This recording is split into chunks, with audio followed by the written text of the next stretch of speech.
வாழ்ந்து கொண்டிருக்கிற உங்கள் தேவனாகிய கர்த்தராலே முடியும். எத்தனை பேர் நம்புறீங்க? நீங்கள் ஆராதிக்கிற தேவன் உங்களை ஆசீர்வதித்திருக்கிறார். தேவ பிள்ளையே, எந்த சூழ்நிலையும் உங்களுக்கு தோல்விகளை போல தெரியல, ஆனால் தேவனாகிய கர்த்தர் உங்களை புடமிட்டு கொண்டிருக்கிறார். இந்த மாசத்துல தேவனாகிய கர்த்தருடைய ஆசீர்வாதம் உங்கள் கூடாரத்தை வந்து சேர்ந்து இருக்கிறது.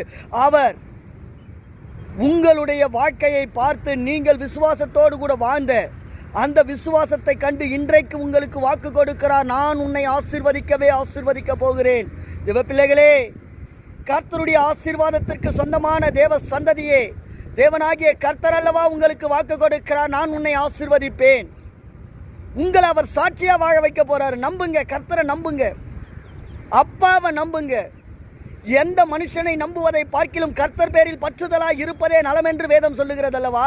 இன்னைக்கு நீங்க மனுஷனை நம்புவதை பார்க்கிலும் கர்த்தரை நம்பி ஆபிரகாமை போல தேவனோடு கூட விசுவாசமான ஒரு வாழ்க்கையை வாழ்ந்து கொண்டிருக்கிற உங்களுக்கு கர்த்தர் எண்ணி முடியாத காரியத்தை செய்து ஆசீர்வதித்து உயர்த்தி உங்களை உயரத்தில் கொண்டு போய் நிறுத்த போகிறார். நீங்கள் இழந்தவைகள் எல்லாவற்றையும் கர்த்தர் திரும்ப கொடுத்து, என் மகனே, என் மகளே, நீ கலங்காதே, திகையாதே, நான் உன் தேவன், உன்னை சொன்னபடியே உனக்கு ஆசீர்வாதத்தை கொடுத்திருக்கிறேன். இதோ என்னுடைய கரத்திலிருந்து ஆசீர்வாதத்தை நீ பெற்றுக்கொள் என்று கர்த்தர் சொல்லுகிறார். எத்தனை பேர் ஆண்டவருடைய ஆசீர்வாதத்தை இன்றைக்கு பெற்றுக்கொண்டிருக்கிறீங்க? ஆமென்.